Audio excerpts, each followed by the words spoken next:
Kamusta mga boss? Welcome sa aking munting channel ang Kanta Kwento. Dahil nga sa mga paghihintay ng mga fans ng MS, para sa kanilang mga original song ay personal na nga akong nagtanong kay Mommy Sheena mula sa kanilang FB page. At ito nga ang naging tugon sa akin ni Mommy Sheena.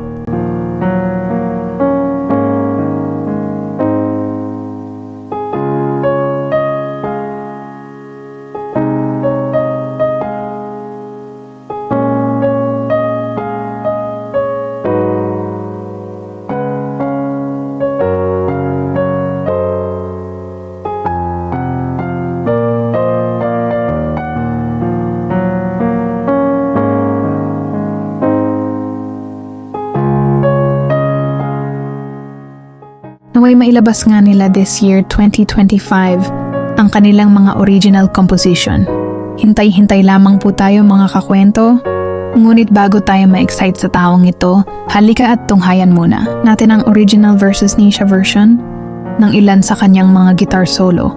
Pero bago tayo mag-start, kung bago ka pa lamang dito sa ating channel, ay hingin ko po muna ang inyong subscribe dito sa ating channel at sa ating FB page bilang suporta at paki-comment kung asan ka ngayon upang malaman ko kung hanggang saan nakaabot ang kwento natin ngayon. Maraming salamat. Samahan niyo ako mga kakwento hanggang sa dulo ng ating video. Simulan na natin.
Bagamat si Nyesha nga ay 14 na taong gulang pa lamang, ay talagang nakakasabay na nga ito sa mga rock icon legend pagdating sa larangan ng paggigitara.